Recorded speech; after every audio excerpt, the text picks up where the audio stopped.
Hey everybody, welcome back to the 6 Round Post-Fight Show with me, Zane Simon, and my co-host, as always, Eddie Mercado.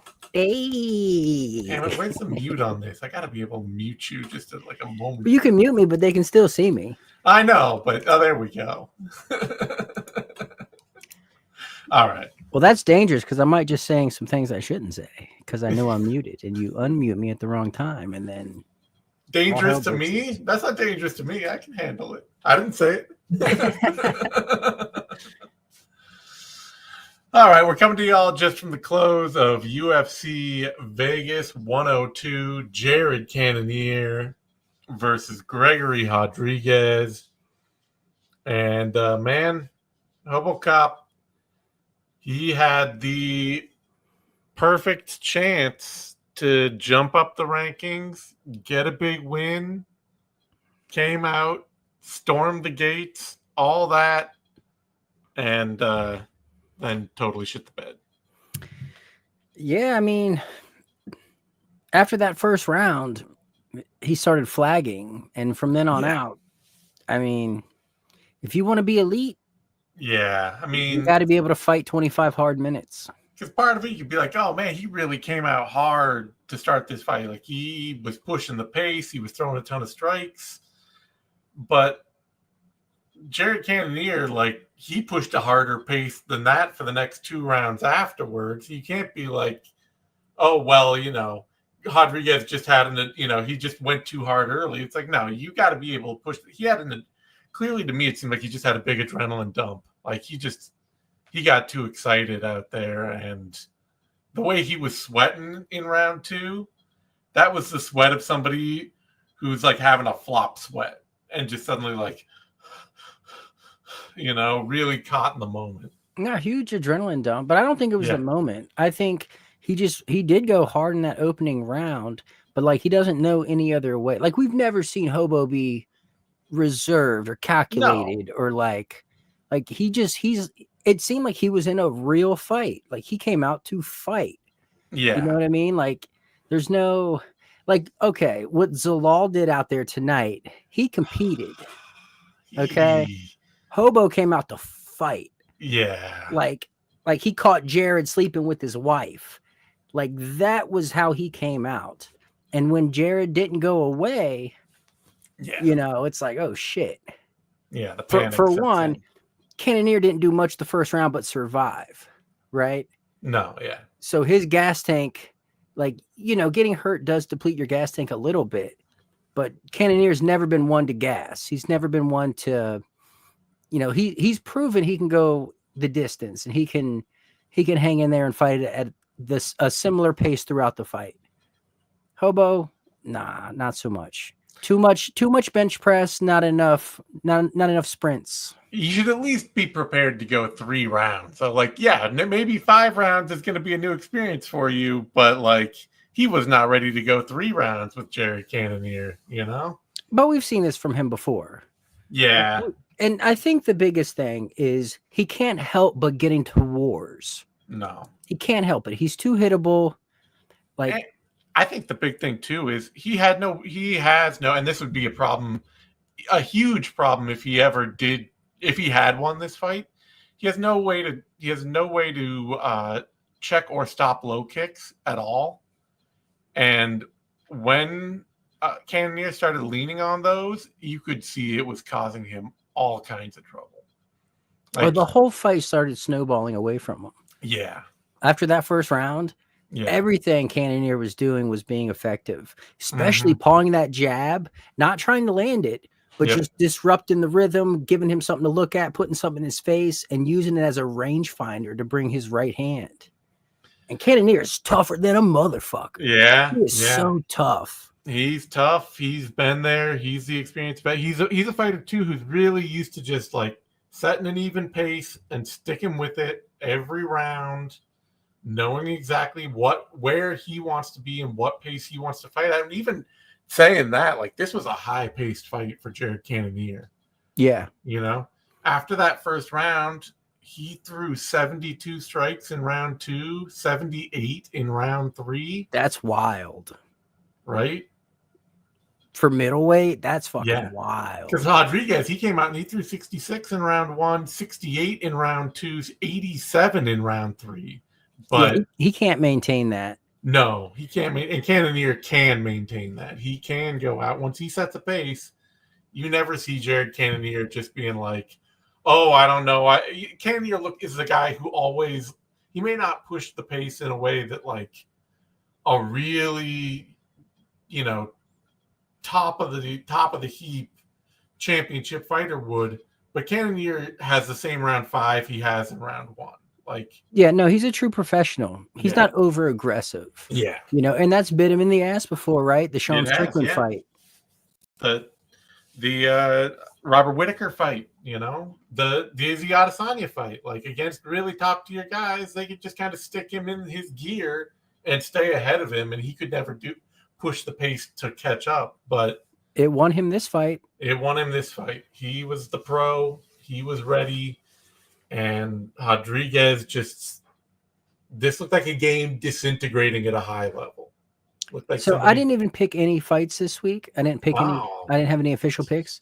But outside of the opening prelim, in my opinion, this was the card with the most untrustworthy fighters on it. I liked this card a lot going in. I mean, I'll say whether it's because they were untrustworthy or not, I actually thought especially for an Apex card, this was a really well-booked card. It was. You had a lot of old guys on a skid facing some up-and-comers. Yeah, like you had a lot of fights that meant something. Kattar versus Zalal was a fight that there was something real on the line there, Yeah. And, sure, Shabazian gets a walkover, but Bonfim, Sakhov, that's a cool fight. That's a difficult fight. Even Petroski, Vieira, which ended up being a terrible fight, was at least I was interested in the style clash of it, like. And I was interested in Gabriel, Bonfim, and Chaos. Yeah, like that kind of scared me a little bit. That got me a little bit nervous. There was a lot on this card that I liked, and it honestly, most of it played out pretty well too. The only fights that I didn't even hate the Kattar fight, but I hated Yousef Zalal's performance in it. I hated the Kattar fight. Yeah, I absolutely hated it. Like, we'll get to that in a second. But shout out, you got to shout out the 40-year-old Jared Cannonier, man. Crystal magic works, folks. I made fun of it going in, but crystal magic is for real, everybody. I'm sorry. No, good night for the lab. Yeah, absolutely. MMA lab had a great night. Where that puts Cannonier, that's tricky. I wish that this had been like a fight. I wish he was in a place where he was more willing to just ride off into the sunset. Because man, this is the kind of win where you should just be like, I'm 41. I've been doing this forever. This was a great win. Adios. I don't need to, because at this age, getting a huge finish win, those aren't going to be happening all the time. But I think he proved he still has it by weathering that early storm. Of course, he proved he still has it, but I don't know. He needs to get his money. He needs to get his money. He needs to get his money. I know. But no, as far as like where he goes from here, that's a real tough one. It is. It's like rematch city. Yeah. A lot of the other fights around him that would be potentially interesting for him are booked. You probably, if you're him, you argue for a rematch with either Whittaker or Adesanya. See if you can lure one of them into getting you another main event. Even Strickland. Even Strickland, yeah. If I were him, you know who I would fight? Who? Bo Nickel. Yeah. Yeah, why not? Shit. Fight Bo Nickel. If you're willing to take Gregory Rodrigues unranked, then take Bo Nickel unranked and just be that old man, because that's a very winnable fight for him. Yeah. It would bring the best out of Bo Nickel.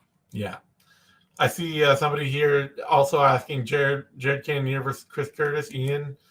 And yeah, sure. that's cool and all, but Bo Nickel is ranked, so I'm with Eddie on this. If you're Jared Cannonier, do the old man thing and look to stomp out another rising star. Yeah. Or you lose and you bump up Bo Nickel into where he's maybe in over his head and gets waxed. Yeah. I mean, there is no happy ending for Jared Cannonier if he just keeps fighting top guys. Like, that's just not gonna. Well, there's no happy ending for fighters in general, right? Sure, unless what I'm saying is like GSP. He got his money, he got his championship. Robbie Lawler. Yeah, there are a few guys Matt who can Brown. ride out. But like, if he's just gonna be like, no, I'm chasing the belt again, it's not gonna. So yeah, at that point, take on the young guns, see what you can do.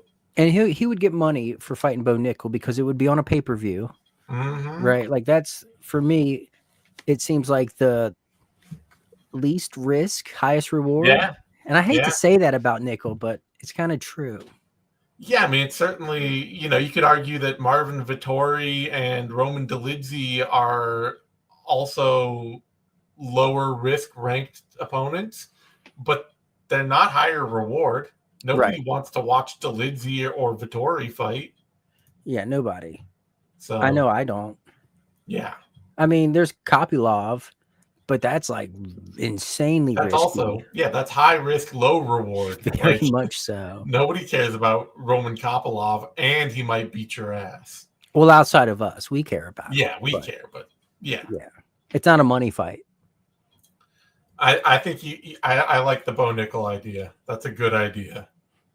So, and for Rodrigues, man, I mean, it's just back into the throng, Find another action middleweight, line him up, see what, I don't know, see what Eric Anders is doing this week.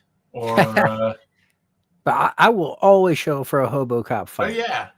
He's never fought Marc-Andre Barrio, although Barrio's coming off of 3 straight losses. The power bar? Yeah, the power bar.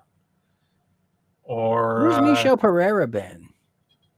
He's booked. He is currently booked to fight Abusupian Magomedov. Terrible fight. Yeah. Hobo Cop and Pereira would be bananas. I don't know if they train together. Yeah. But that would be bananas. But yeah, just find somebody. You could do him versus Chris Curtis, actually. That would be a good idea. Ooh. Yeah. That's spicy. I like that. All right. On that note, Yousef Zalal, Calvin Kattar.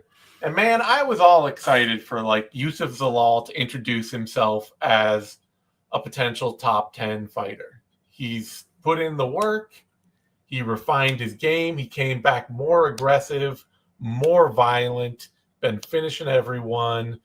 Kattar is at a downswing in his career. He's always been a really slow starter, so a 3-round fight seems like a really great chance for Zalal to open up and make something happen. Look like a new guy at 145. And then he went out and he got on his bike and he took Kattar's worst rounds and used them just to frustrate Kattar.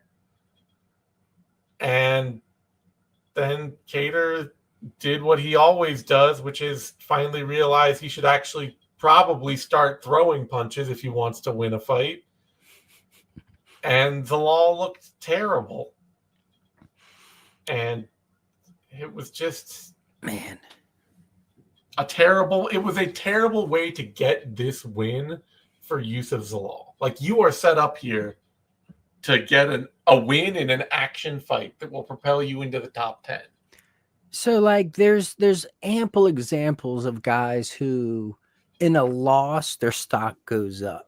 Mm-hmm. And this is an example of where you win, but your stock goes down. Yes, he'll be ranked after this, but I'm not excited to see him fight again.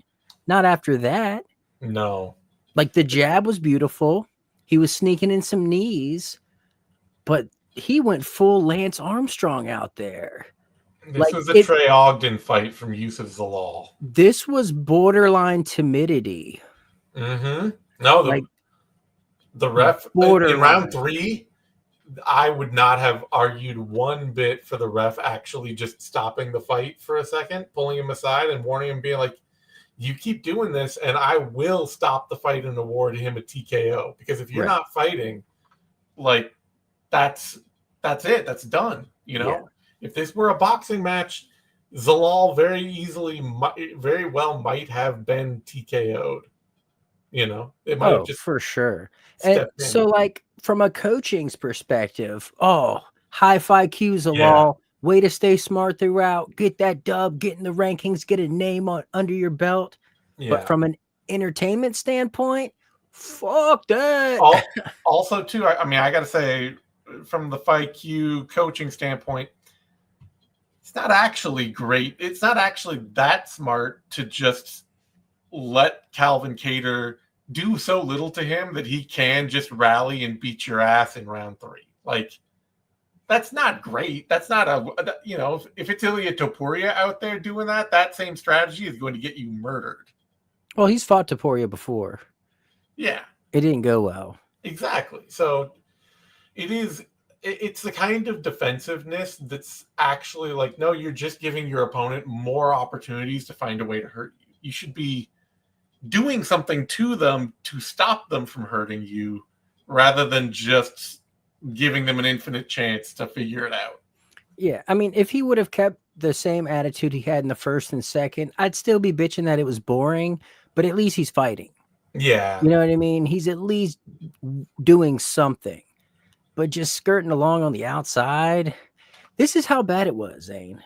He got booed at the apex. Yeah, there were 2 dudes there, and they were both booing him. And knowing that the apex and the way their seating works, one of those dudes is probably in his family. Yeah, exactly.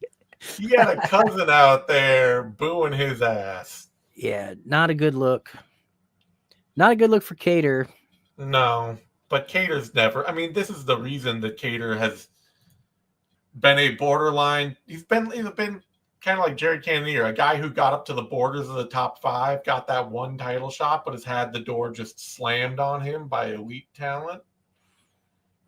He's always been flat-footed. He's always been a slow starter. He lets other people run out ahead of him. But you look at, like, the first round Arnold Allen had against Calvin Kattar compared to the first round that Yousef Zalal had, like, that's smart fighting. Arnold Allen went out there and beat his ass. He's like, oh, you're going to start slow and you're going to let me run out and do what I want and get my game going? I'm going to make sure you can't fight anymore. Yeah. Yousef Zalal's like, oh, I'm going to dance around and, work behind my jab and let you build up enough head of steam that everybody in the octagon thinks I lost that fight technically. Even, but in my heart, everybody thinks I lost. Like if it were a street fight. Yeah. Yeah, not a good look from either. At least Kattar went for it, I guess. Yeah, I mean, it's his normal stuff. He has the same fight he had with Zabit Magomedsharipov like 8 years ago now, It's the other guy gets on the back foot and frustrates me to the point that I actually start throwing 3 punches instead of 2. And then suddenly it's like, oh, my game starts working a little better. Right. But he also he plants his feet so much that by the time when he throws his second or third punch in the combination, he's so far out over his feet that he can't keep them moving with him, which is why Zalal could just skate away so easily. It's like, no, at that point, you actually have to keep your feet scooting with you as you throw so you can throw 6 or 7 punches because there's no reason a man running backwards should be able to beat you when you're moving forward. Like, well, credit to Zalal for his lateral movement. Yeah. Like he was doing excellent at shifting left and right when he was moving backwards. Yeah, but there's a reason that Kattar could never cut him off, and it's just that foot speed for sure. Keeps his feet so planted. He makes himself slower than he has to. Yeah. Nah, Zalal went full Lance Armstrong. Hate to see it, and I hate to see 4 losses in a row for Kattar. Yeah, but as somebody, Ian, once again asking, is Kattar washed? Yes. I think knee injuries, time. He's always been a slow starter. He's now, he's only 36, but if you've been a slow starter, that's not going to get better as you get older, Sure. Everything starts to go. Speed, and your speed Yeah. dwindles even more. Yeah. Yeah. He's been in some fun fights, though. He has. He's a lot of fun. He could still be a fun mid-card action fighter if that's what he wants to do, but I think more and more guys in and around that top 10, 15 level are just going to be able to get ahead of him, especially if he's going to be in 3-round fights. Like his slow start game is not made to win that.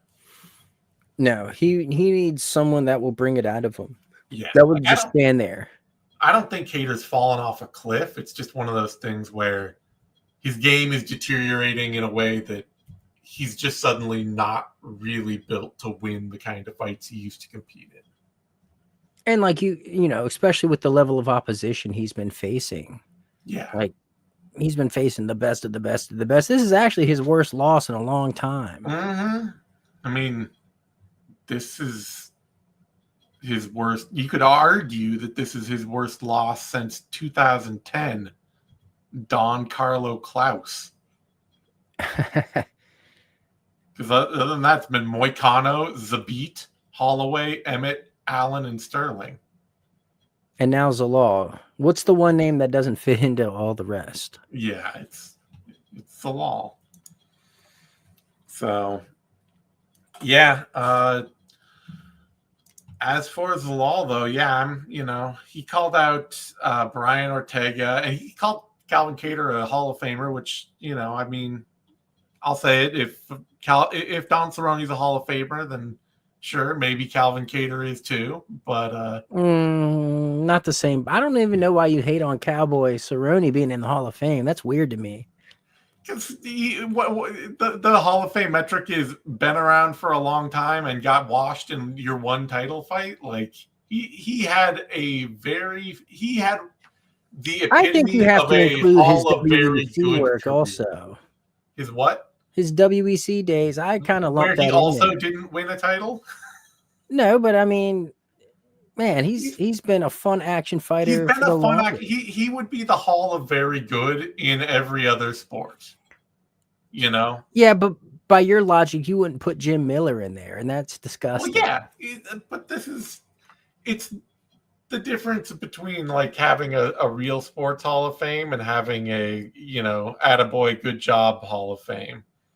I don't know. I think if you get to a certain amount of UFC fights and you like been that dude where they're fun, like how many boring cowboy fights have you watched? No, there are no boring Donald Cerrone fights. He deserves to be a fan favorite. I'm not saying that. I'm just saying that he earned his keep as far as I'm concerned. He deserves all the attaboys the UFC could ever give him. So your only metric is titles?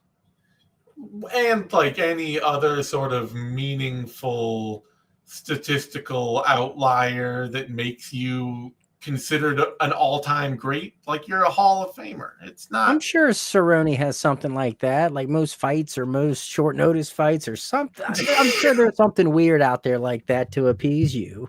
He's fourth on the list of most short notice fights in UFC history, so he deserves to be in the Hall of Fame. Did Cub Swanson retire? Yes. Okay, good. Anyway. Not saying he's a Hall of Famer. I wasn't sure. My point being that it was very funny that he called Calvin Kattar a Hall of Famer and then called out Brian Ortega, who already is booked in a lightweight fight. No, I think the only reason he called Kattar a Hall of Famer was to excuse his boring ass performance. Yeah. Oh, he's dangerous. He's a Hall of Famer.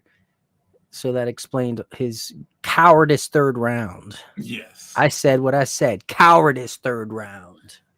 But you got to give him a top-ranked fight now, even if just to show up this whole idea he has. So I say give him Arnold Allen.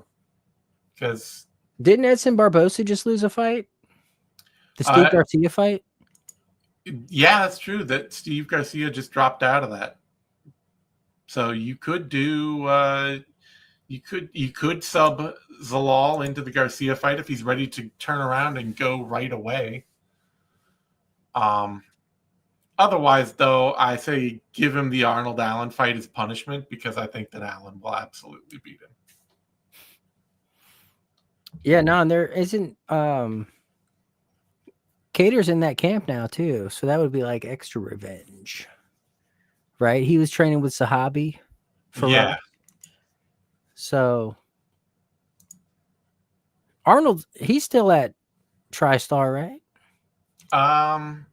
Well, he's got his home gym that he trains at most of the time, but yeah, I think he does. He does his big camps at TriStar. I think you do that, or Aljamain Sterling. Sure, that would be that's the punishment. That's the real punishment. Aljamain Sterling versus Yousef Zalal. Book it.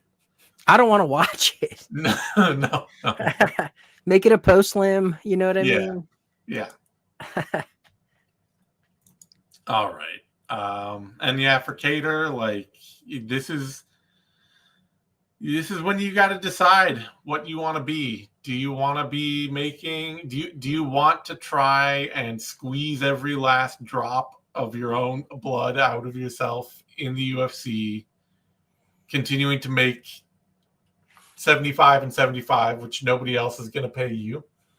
That's why I was asking if Cub Swanson retired, because if he didn't, I would say that's the fight to make. Yeah, Kattar Swanson.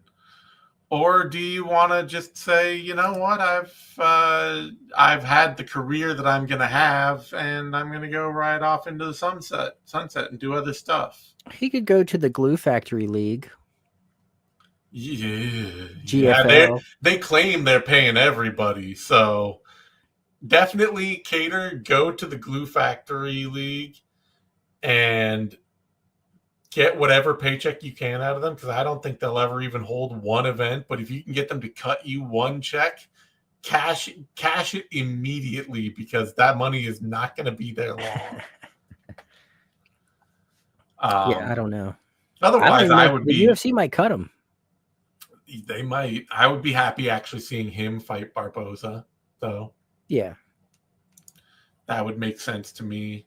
Or you could do like, Kattar versus you could do Kattar versus Mitchell, I guess. But sure, something like that. Otherwise, you got to start getting down into the, Kattar Sadiq Yousef, Kattar Hakeem Dawodu, guys outside the rankings that have had some fun fights in the past. And just, are you going to be a mid-card guy? Because that's what it's going to be. You're going to be, are you going to be like Chris Weidman and be happy toiling away in like the obscure portions of a UFC fight card just to keep the dream alive? It's prize fighting, man. Yep. There's no happy endings. Well, there are, but few and far between. Few and far between. All right. That brings us to a middleweight bout that was absolutely just a setup fight to keep the Edmund Shabazian dream alive. Dylan Budka, like, I don't know what Budka did, who he pissed off.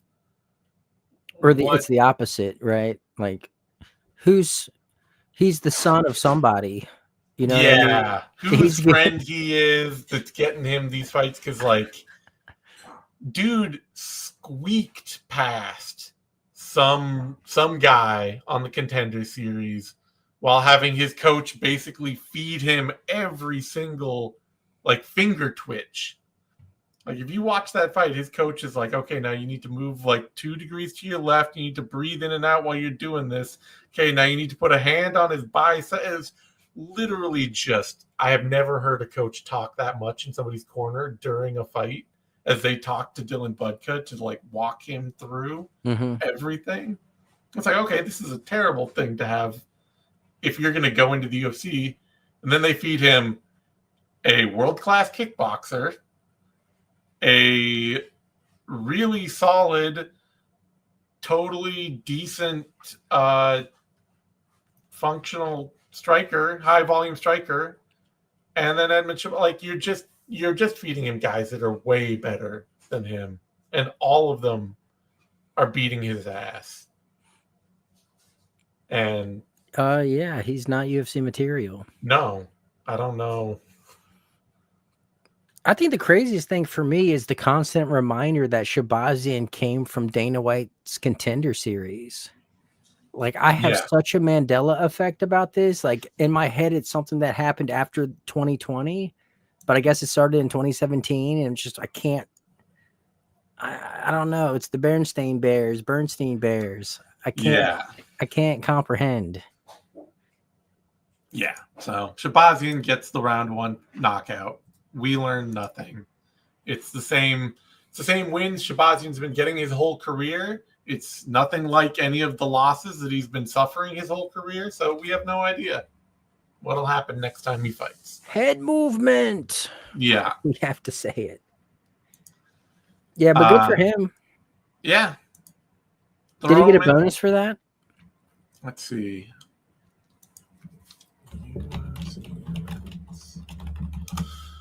Got to get the wiki. I hope he did. Card up.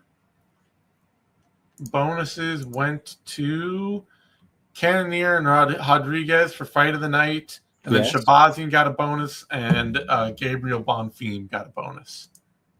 Oh no way! They stiffed Sakhov. Mm-hmm. And they stiffed Walter Walker or whatever his name is. That's wild.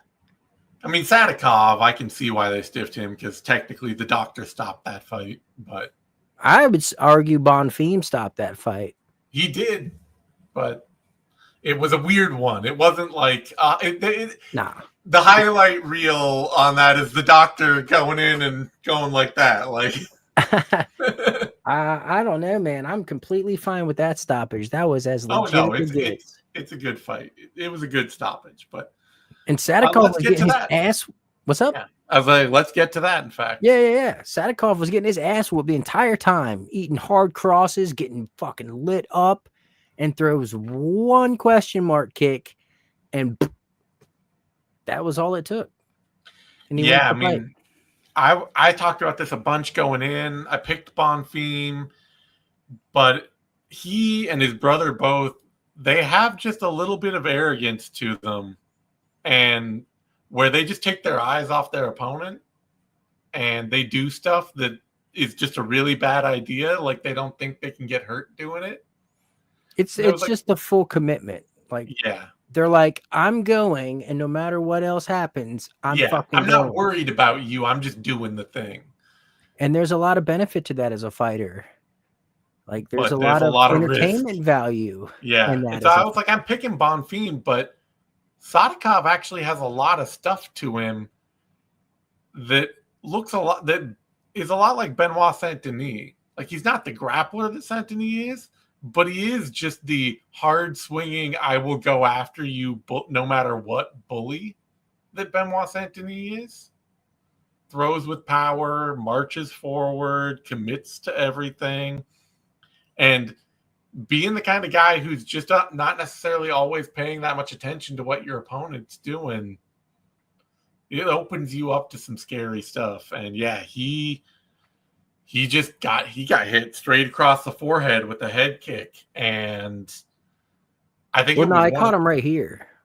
Did it? I thought just under the eye. Okay. Yeah, it was beautiful. Here's why I think he got snubbed. Right, like, you kicked him so hard in the face that he had the rest of the round, which wasn't much time to recover, and then the entire 60-second in between rounds to recover, and you were still fucked up. Yeah, I mean, I think this was Chandler. Oh God, what's his name? I forgot now. Which one? the in Bellator, the guy. Premise? Oh no, he was a champion. Yeah, Brooks, yeah, a Chandler Brooks situation where Brooks hit Chandler in the temple Yeah. with the shot, and Chandler basically, you could see he just went blind in one eye. He thought he got eye poked, and he's all like spacing out and doesn't know what happened. Yeah, Will Brooks. This felt like that kind of situation where Bonfim didn't have the freak out, but I don't doubt that he went back to his corner and was like, I can't see shit. Like, yeah. And unfortunately, this is the thing too, though. Had this fight not been in the Apex, that fight would not have been stopped. You think he would have kept going? Oh, yeah, because the only reason that fight got stopped, I guarantee you, is that the ref could literally hear Bonfim in his corner being like, oh, I can't see. I disagree, Zane. He had the option, right? It's not like the doc was like, oh, he can't see, it's over. There was a conversation. There was a whole conversation with an interpreter and the whole nine. Like, he chose. He made the conscious decision, nope, I'm not fighting anymore. No, I think he told the doctor he could still fight, but that the doctor checked and he just couldn't see. No, negative. No. He told his interpreter, no, I can't, or he was like, yes, I can't see. I think that was all weird mistake. Like, I'd never actually see any of that. This was not a miscommunication, Zane. The man wanted out of the fight. He was done. I think he told his corner when he went back to his corner that he couldn't see, and the referee officials overheard that, and then they went to check on him. But even so, you could still, as a fighter, you can still be like, yeah, I can still go. I'm good.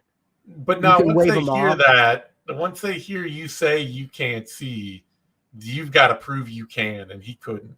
I think it's not that he couldn't prove it. Like, they were asking him. But they had no reason to check on him. They had no reason to check on him. But regardless of the check, he didn't fail the eye test. It was verbal. Nobody would have checked on him if this hadn't been in the Apex. I mean, maybe it would not have happened. No. If this hadn't been in the Apex, nobody would have heard him talking to his corner. It wouldn't have been dead quiet in an empty box that echoes every time somebody drops something. I'm just saying this fight was not stopped because the doctor made a judgment call. The fight was stopped because Bonfim said he couldn't see. I don't know. I want to hear more about what actually. I'm waiting to hear more about that conversation because to me it looked like a big fuck up. Nah, it didn't. Especially by the way he reacted to the fight being stopped. I don't know. Like, he wasn't pissed off. He didn't protest. Usually when there's a misunderstanding, the fighter gets pissed off. And he's like, no, let's go. I don't know. Like, where are you at? Oh, I'm in the desert. But it also looked to me like he couldn't see, so he wasn't protesting that hard. Yeah, exactly. He verbally said he couldn't see repeatedly. Not just to his corner. I don't know, but I didn't hear that. But I never heard that. I only heard the booth talking about it. I didn't hear the actual exchange happening with the corner. Did you? Well, it was in Portuguese. Yeah, I might have missed it, but I didn't actually. Not getting to hear it, I have to assume that the big reason that you didn't watch it, like you watched that exchange, right? I didn't. I don't remember the exchange. No, it was on the broadcast. Go back and watch it. You'll see him telling his interpreter, "No, we're done here. Can't see." Okay. And there's no shame in that at all. I'm not saying he bitched out or anything like that. I'm just saying so much damage was done from that kick. No, I think even with all that time to recover, he couldn't. Yeah, I just don't think that the fight would have been stopped if it hadn't been in the Apex because nobody would have checked on him. I don't know. They wouldn't have brought anybody in to check on him. I don't know. No. Guess we'll never know. Anyway, great win for Sakhov. He continues to look dangerous, if not a little still unstructured, but still really dangerous. And this is another thing when I was like, this is the most untrustworthy talent. Like, I couldn't trust Bonfim here. I couldn't trust his brother, although his brother did phenomenal. I still just couldn't trust them. They're both really technical fighters, but they both just have this thing where they don't pay attention to their opponent. They go aggro, yeah. It's, it walks them right into trouble. So, all right. That brings us to another middleweight bout, Andre Petroski, Rodolfo Vieira. I'm happy this fight happened. It's clarifying, but God, this was dog shit. I'm not happy it happened. I mean, I'm bummed it happened because this was the very worst possible version of this fight. yeah, I mean, I'm not happy this fight happened this way. I'm just saying I'm happy these two got booked. I would have wanted to see this in my mind. And it's clarifying in that now I know when I ask myself, oh, what does it look like when Andre Petroski versus Rodolfo Vieira fight each other? The answer is, oh, they have the worst fight I could imagine. I'm glad that that's been clarified for me. I don't ever want to watch it again, but what the hell was up with Rodolfo Vieira in this fight? Like, man, he fought Andre Petroski like Andre Petroski was Alex Pereira. Like, you do not need to be this terrified of Andre Petroski as a kickboxer. You don't. I'm not sure so much if it was that or if he was afraid of gassing out and just trying to fight a more technical fight. No, because he shot for 10 takedowns that he couldn't get close to because they were all terribly set up. And then he got scared off of his jab every 3 times he threw it just because Petroski was swinging counter hooks. Honestly, they both were scared off by the other striking at times. Yeah, it's just for Vieira, it's one of those things where it's like you're more technical than this guy everywhere, and you're treating him like he's the knockout king. Like, you don't. It's a case of two guys, one guy being more technical than his opponent, but not so much more technical that he's actually comfortable with any of that. So it's just sort of like, oh, you're a little better, but you're fighting worse. And he gave this fight away to Petroski in a lot of the dumbest ways. Yeah, just a shit fight. Not really fun. Shit fight. Petroski out there looking like Stephen Furtick, if you know who that is. I don't. He's like that Omega Church pastor. Oh, yeah. If you Google him, and you'll be like, holy shit. That's fucking Andre Petroski. It's uncanny. Yeah. I liked his call out, though. I like that he called out Bo Nickel. Sure, yeah. That's a great call out. And it's a fight he might be able to get. Nah, Bo Nickel already responded. No, I know. Bo Nickel's got bigger things to do. He's not fighting Andre Petroski. Well, he said he'd love to get an easy check, but the fan said he had to stop fighting cans. That's good. That's good. It's good.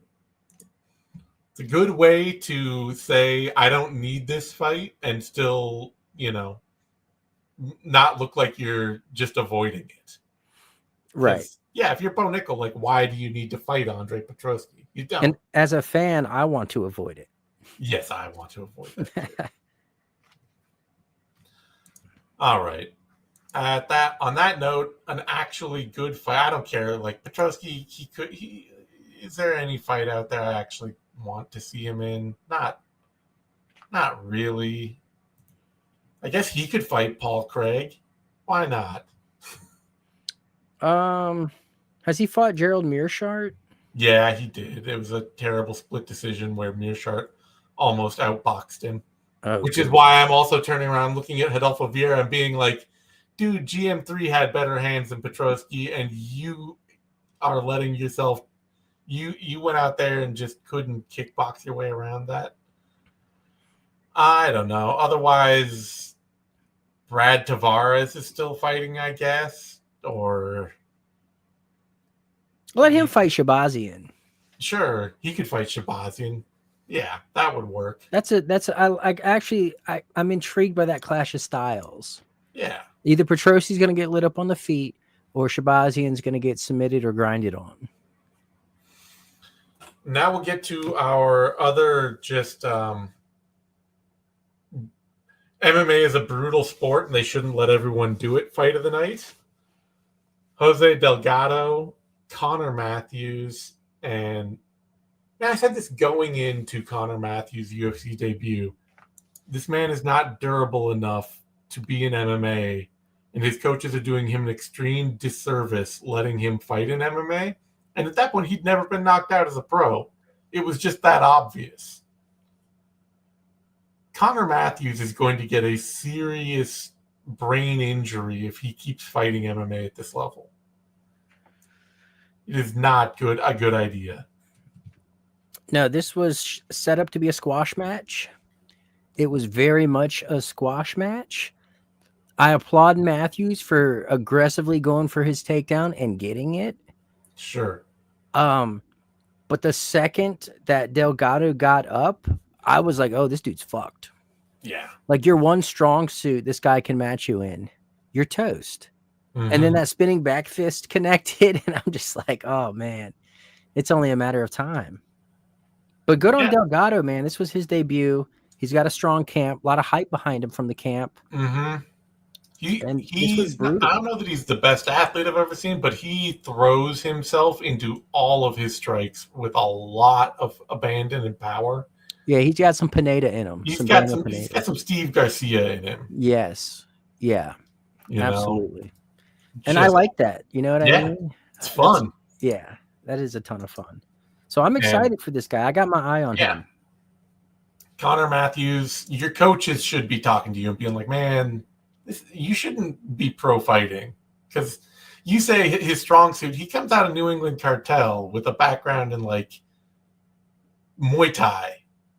But all his wins are like happen in the grappling round. Yeah, because he gets brutally injured and then has to fight his way through it. Or maybe stick to regional fighting. Yeah. He does not have the durability to fight at this level. No shame in being a can crusher. Yeah.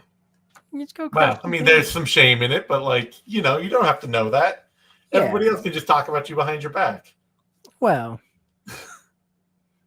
I'm fine with it. Yeah. Know your limitation.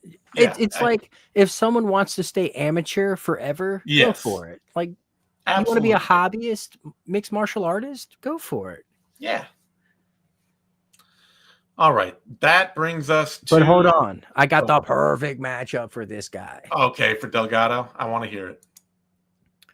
Perfect matchup. Christian Rodrigues.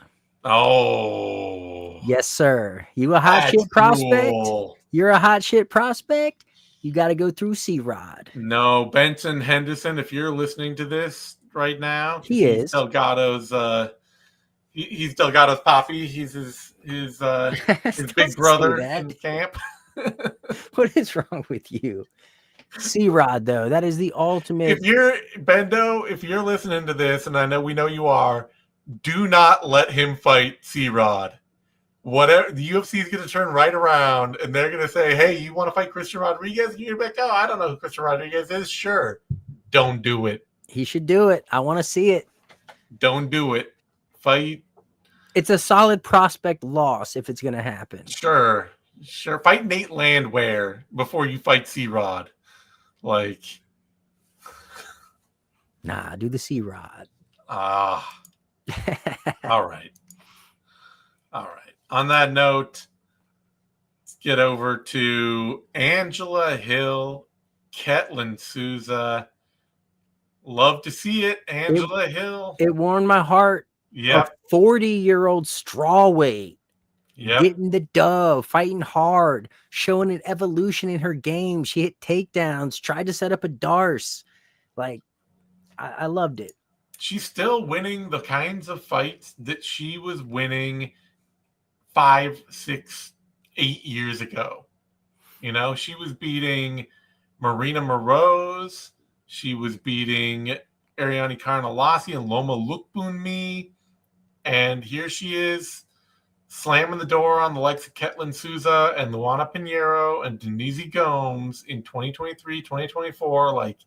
She is the gatekeeper of RU top 15 material. Because if you're not, Angela Hill will show you. Mm-hmm. No, I love it. I love her moxie. Consistency.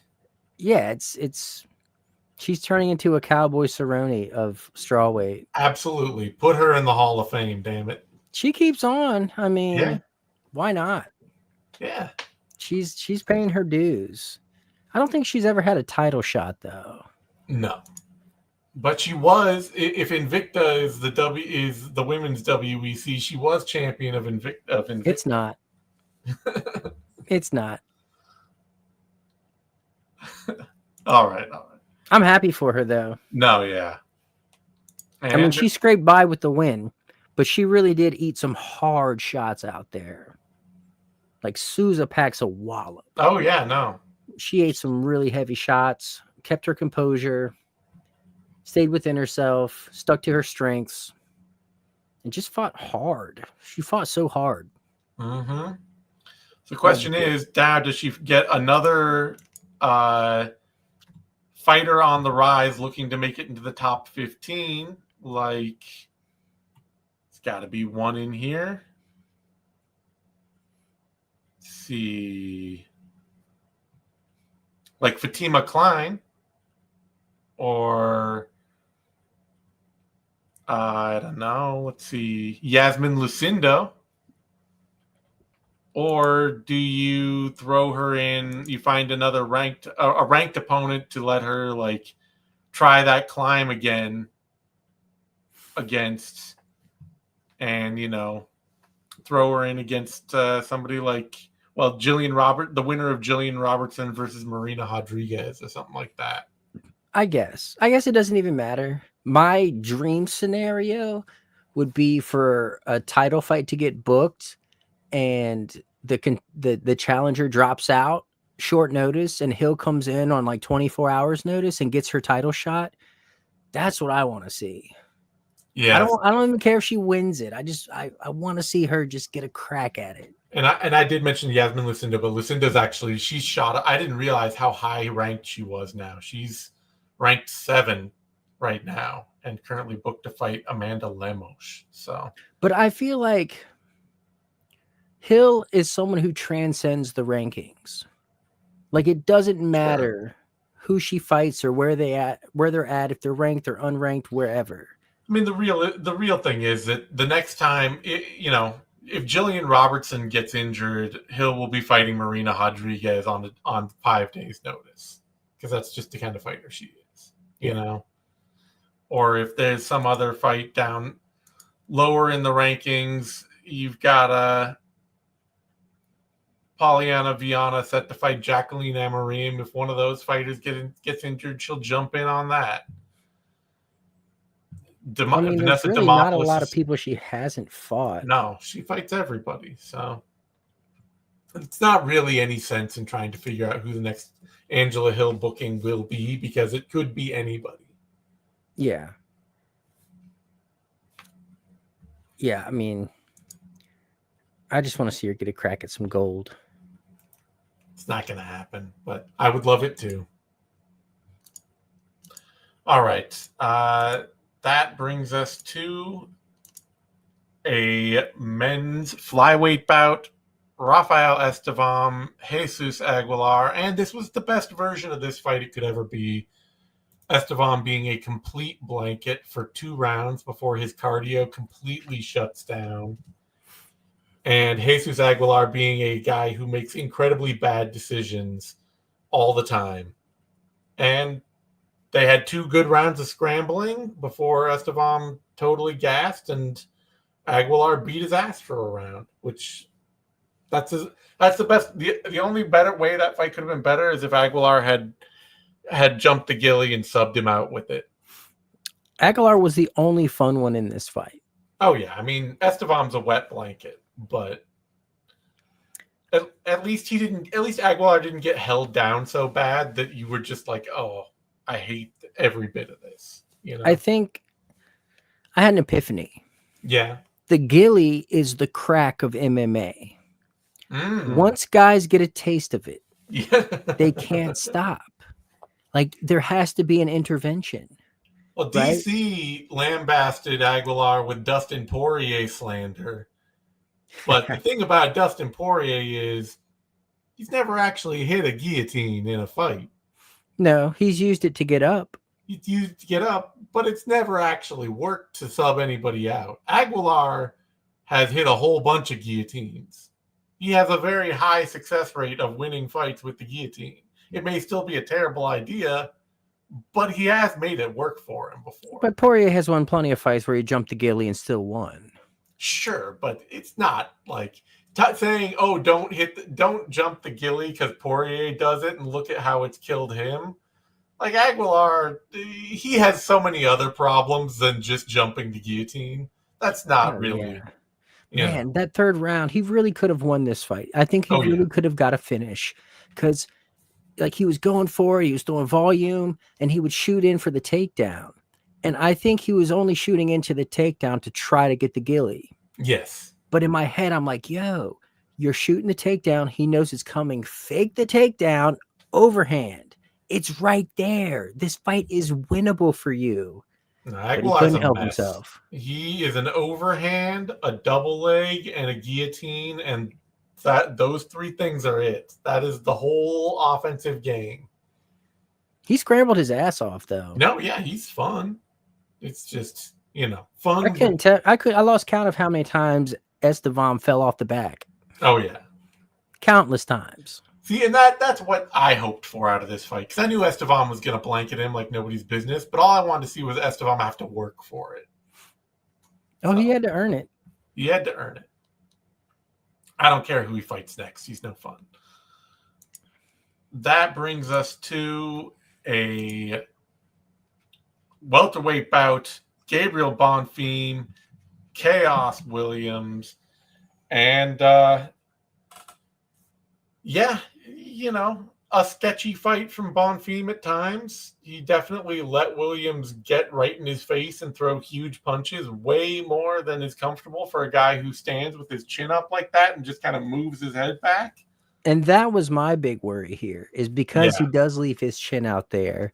And the one thing Chaos does well is clipping the chin and putting people away. Yep. So I think I'm, of anyone on this card, I think Bonfim surprised me the most with how he fought this fight and how smart he fought against someone so dangerous. Oh, yeah. Right? Like, there was some early moments where he was getting blitzed on, but he would go to the takedown. You know what I mean? I thought that was brilliant. The way he started pumping his jab, working the leg kick, using his long range weapons, not just sitting in the pocket trading with someone as powerful as Chaos. I just thought it was brilliant. And that Darce, oh my goodness, nasty. He locks it up and rolls him to his side so he can't go belly down, hooks the leg, puts him to fucking sleep. That was a brilliant performance from Bonfim. A high FIQ performance. It was surprisingly. It surprised me. Yeah, I mean, the thing is that, like, I tend to think Ismail Bonfim is the more technical of the two brothers, but Gabriel might be the better opportunist and better at knowing what to do when. Well, he's the coach, right?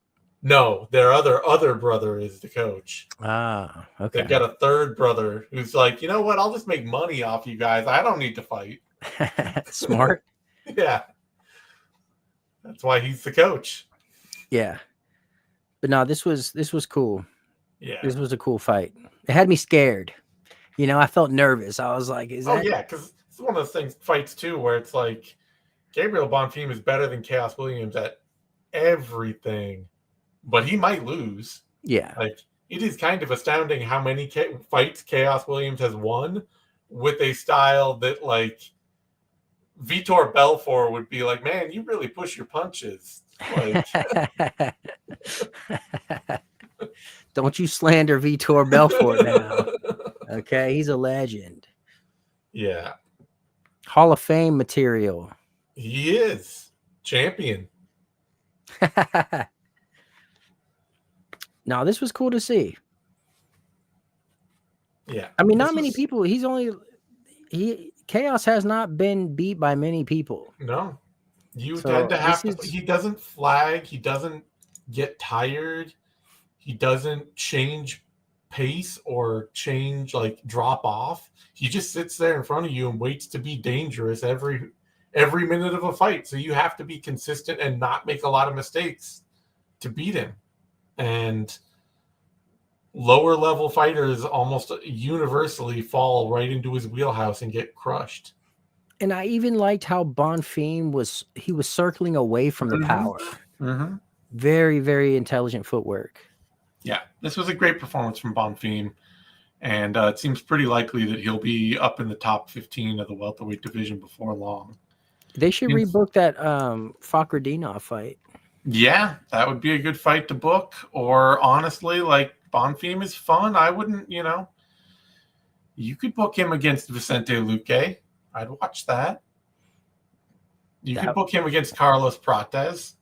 These would be fun-ass fights. Oof. Some Borderline Brazilian on Brazilian action. I like it. Yeah, these borderline top 15 bouts. I'd be up for it. And is Luque still ranked? Yeah, and he won his last fight, so he's still in there mixing it up. Or Jake Matthews got a really shockingly good win last time out. He looked good and dangerous, and he's a solid vet, so it would at least be a name. Where you could book him against Randy Brown, who beat Williams too, who's always dangerous up in there. He's coming off a loss, but it wasn't really a loss. Yeah, it's still an interesting fight, Or Li Jingliang too. Brian Battle's out there. Brian Battle. These would all be fun. I mean, honestly, actually, now that you say it, the Battle fight, Bonfim Battle, that seems like it would be a really good fight. Do it in France. Yeah. Got the question here for you, though. Was that the most brutal tech sub? No way. Most brutal tech sub, in my opinion, you have to look to Jamal Hill. Oh, yeah. And what's his face? The Scottish guy. I can't believe I'm blanking on him. Paul Craig, yeah. Yeah. That was pretty gruesome. Yeah. The choking tech subs aren't nearly as bad as, like Frank Mir and Tim Sylvia. Yeah. That was a grotesque tech sub. This was, for a choking tech sub, this was a pretty gruesome one, though, because Chaos Williams, he did go he gave the anime surprised face, when their pupils disappear and their eyes. Oh no, this is submission of the year so far. Yeah. Submission of the year. It was a brutal sub. And delivered all the better right when Paul Felder was saying it's not really in there. So of course. I love Paul Felder as a commentator though. Paul's all good vibes, He's maybe not as assertive as I'd like paired with DC. He lets DC ramble a little, but he's always on his game, Yeah. Felder always knows what the action is and what to call, so I'm always a fan. That brings us to a bantamweight bout. Elijah Smith, Vince Morales, and this was a pretty silly booking from Smith's camp, but they got away with it because Morales has a really limited game. And Smith almost paid, Smith is super raw, and Morales almost really made him pay for it. But really, it was that one uppercut that busted Morales' nose up late that became the definitive damage that steered the fight back for Smith. Because Morales was starting to take it over a little, and Smith looked like he was running out of ideas. But he met Morales head on at least one more time and hurt him, and was able to just kind of take the steam out of Morales after that. Yeah, I love the scrambles in this though. Yeah. I like how Morales kept going back to that Dars. That was some pretty cool shit. I liked how Smith was able to escape, although he didn't land a single significant strike in the second round. Yeah. Which is wild. You know what I mean? Like in the UFC. No, like I say, Smith is raw. His game is not ready to be at this level, but Morales is a fighter who he never wins at this level. He's got a pocket boxing game and a opportunistic sub game with nothing to really tie it in the middle. It's doesn't hold positions, doesn't command range, doesn't know what to do with kicks. There are a lot of ways to make sure Morales can lose a fight, and it's just not made for this. But Smith, he got away with one. He was booked against a veteran way over his head, and he skated through this one. So hopefully this is a good learning experience for him. Yeah, I mean, he's a generational fighter, so yeah, he grew up in the gym. Yeah. It's I was a little surprised at the booking just because I mean Morales has twice the amount of experience. This is his second stint in the UFC. Yeah. You know what I mean? But for him to come out and get a win over a veteran like that, find himself in really horrible positions, that bulldog choke, like that was close as shit.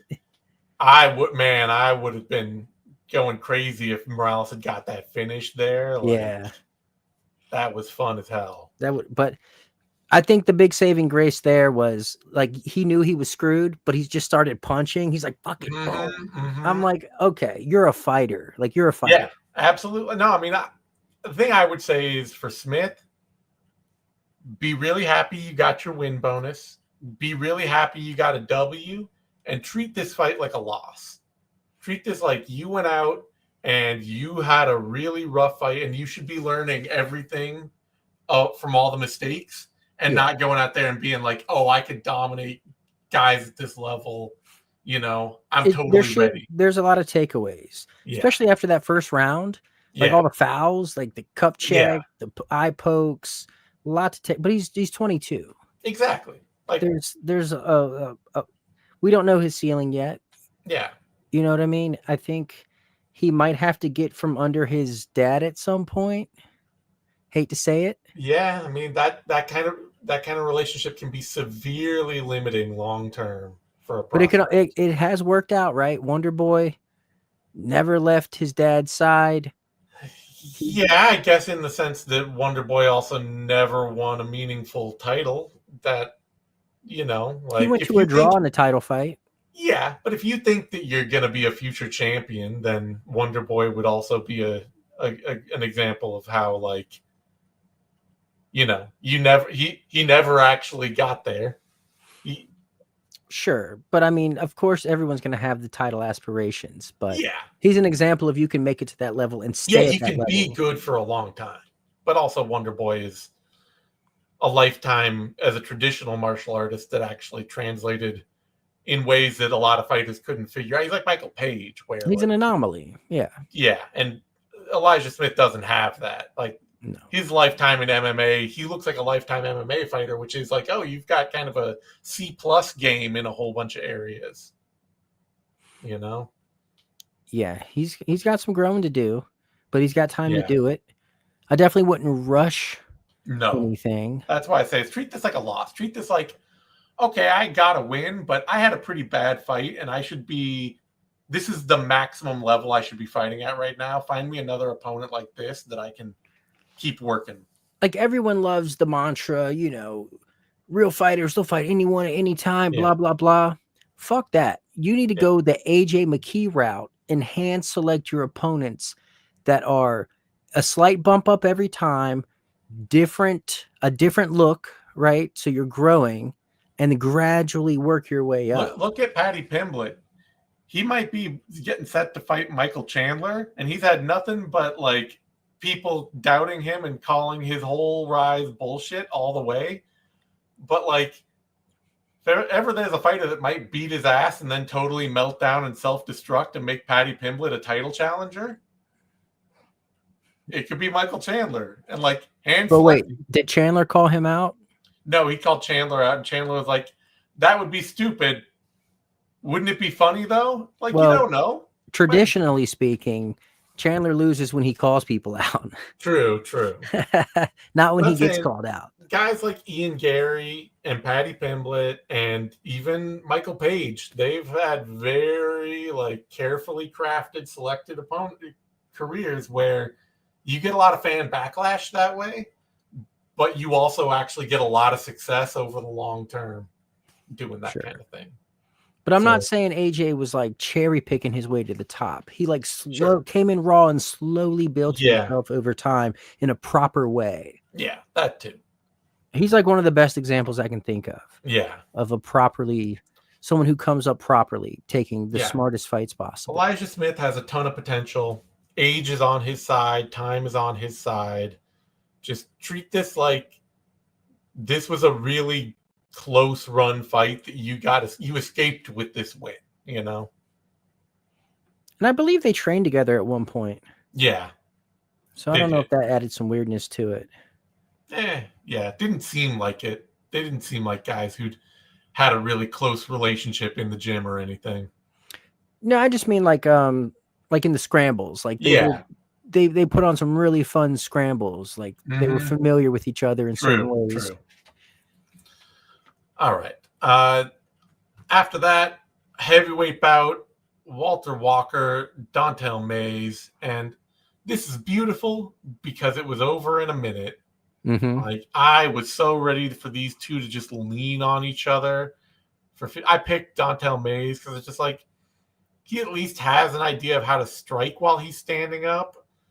And I don't actually trust Walter Walker's wrestling game to work against other guys that are big. Like it worked against Justin Taffa, who's 6 foot, but I figured they just lean on each other all fight. So I love seeing Walker get that takedown and then actually get a heel hook because I don't want to watch him just hang on somebody like a blanket for 15 minutes either. Nah, seeing Mays get heel hooked already in the UFC, I wasn't shocked he got heel hooked again. No, the moment this fight went to the ground and Mays was on his back, I was like, okay, he's gonna lose some way stupid. I don't, you know. And man, heel hooks. If you have like one sub that's like your go-to, I definitely encourage heel hooks. I know leg locks are dangerous in MMA, but they legitimately revolutionize sport jiu-jitsu. Oh yeah.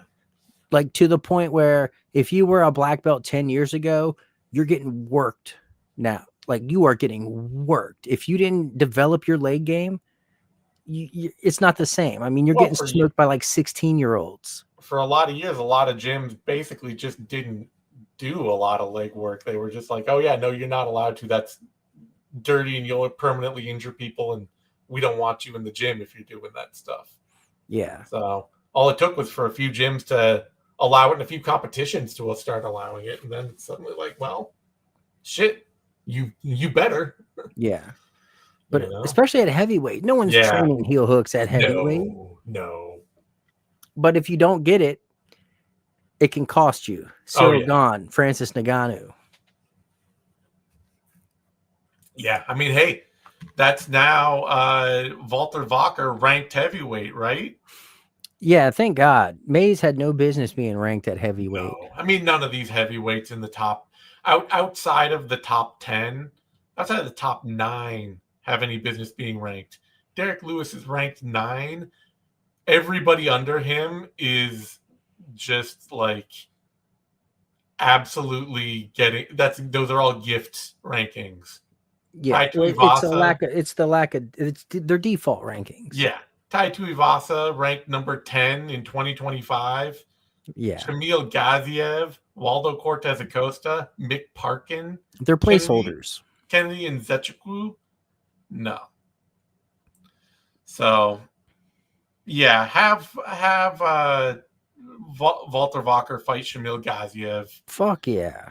Make that happen. See what happens with it. Fuck yeah. Get some of these guys, get to see if we can actually develop even one half decent heavyweight out of this crop. Oh no, that's not going to happen. No, what we have is what we have. That's going to be the way it is for a long time. Yeah, Phil McKenzie and some other people have been talking about this on Twitter. Like, why is the current crop of heavyweights so bad? And I think in part the UFC is really paying for the JDS Kane, Verdum, Overeem years where they had like 5 to 10 years where they were just like, oh, all the old Pride guys, we're just going to lean on them forever. Where, letting Stipe hang on to the belt for so long while being injured and like all of that, they didn't hire any new heavyweights in that era almost at all. No, and so they had like DC, they had, Nagano saved the division. Yeah, and then they cut him. Yeah, well, they didn't cut him, but yeah. They let him walk. They said, "Okay, you're gonna ask for real things. We don't need that." And yeah, they just had this whole big chunk of time where they basically just didn't make any moves. And then now we're seeing all those names aged out, and we're left with all the moves that they're scrambling to make now. Which is the way things were before Pride, right? Yeah. Which is why Randy Couture came off the couch and won the title against Tim Sylvia. Yep. So there's that, and then I also just think that the UFC has made getting to actual championship status and big money take longer and be harder than ever before, and more people who can do other things athletically are just looking at that and being like, maybe I won't. It's like we're all, somebody else was also talking recently. There are 5 NCAA All-Americans in the UFC right now total. Wow. 10 years ago, there were 5 in the light heavyweight division alone. Yeah. Like, people who can do other stuff, they're looking at this and they're just like, not going through the Dana White's Contender Series to spend 7 years being a mid-card action fighter, Yeah, no, we saw there was a point when Bellator started picking up all the NCAA champions, and none of them really panned out. Like Ed Ruth, you had, just these Darian Caldwell, Fortune. Well, Caldwell got a title. He got a title for a minute. It's true. Tyrell Fortune. Yeah. I think it goes back to the wrestlers not being able to develop that overhand right. Yeah. Something happened along the line where that disconnect popped up. But I think another big thing is, back in the day when we had all those All-Americans, there was no other outlet, right? Yeah. Nowadays, once you reach that status, you have a social media following. You can make money off of Instagram just posting shit. You don't have to go get punched in the face. They're also starting to do more like independent professional wrestling meets where they have these like international and somebody else hosting the NIL stuff like that. They're doing like actual wrestling. Oh, you're not in college anymore. We're getting 10 of the world's best wrestlers into a tournament. It's not doing big numbers yet, but it's other stuff. Yeah, and I heard someone else say this. I don't remember who it was. Might have been Chael Sonnen, I'm afraid. Yeah. But he was like, I don't know if it was him or not, but they were saying how, like MMA wrestling has improved. Oh, yeah. Like it used to be those All-Americans can come over here and just ragdoll people. Mm-hmm. It's not so easy anymore. No, it used to be if you were an NCAA All-American, you get on the regionals and you'd be the only guy who knew how to shoot a double. Yeah. That would be it. It'd be you running through everybody, and then you get to the UFC, and it would be 5 fights to the title. And now you're on the regionals. Everybody else knows how to wrestle. You're grinding, and then the UFC will pick you up because you got some wins. And it's like, oh yeah, you're 15 fights to the title. But you were also like the best wrestler in the room, or the best athlete in the room. Excuse me. Yeah. And that's not so much the case anymore. Yeah. I mean, look at that Bo Nickel fight with Paul Craig. Exactly. Ugh. All right.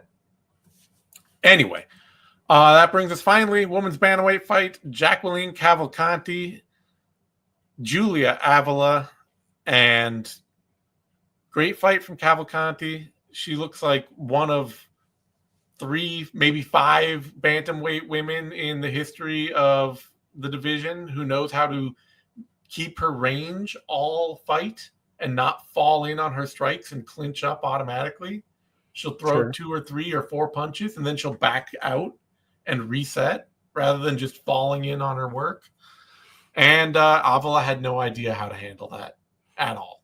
No, I mean, she would just back her up to the cage and stay there and keep her at arm's length. I mean, Cavalcanti, a coach's dream, but from an entertainment standpoint, too risk adverse for me. Like Avala did not belong in there with her. What's that? No, she doesn't have any pop. She doesn't sit on anything. It's the other part about like always keeping your range and backing, knowing how to reset and all that, she's not sitting down on anything. But I think she could have just unloaded volume. I mean, she still threw a lot of volume, I think. Like, let me see the stats. I mean, respectively, she did, but like she definitely picked her shots. She threw 200 strikes over the course of 3 rounds. Like, she was throwing. It's just that she doesn't do a lot of damage. I don't know. I feel like she could. I'm glad Avala retired, though. She's been a part-time fighter for her whole career, and she was able to run that up well above her actual level of dedication just on her raw physical talent. And now she's at the point where she could really start getting hurt. So I'm glad she's not doing it anymore. Yeah, no, respect. Definitely. Mm-hmm. I respect anyone who gets in there first and foremost, but knowing when to call it. Yeah. Love to see it. Love to see it. Otherwise, women's bantamweight, Cavalcanti, we have somebody already saying give her Irene Aldana. Sure. I would otherwise just say, like, even Yana Santos would be fine. Or Eileen Perez. Shit. Perez is on a roll. Perez is ranked 7th right now. Yeah. It doesn't matter. All right. On that note, we're going to wrap it up. Thanks, everyone, for tuning in. We will have some bonus content coming to you just for our subscribers. You can subscribe below. There's a button. Help us out. Join in. Keep the show running. Thanks, everyone, for tuning in. Don't forget to like, leave a comment, all that good stuff. We appreciate all of you for watching along. Adios, everybody.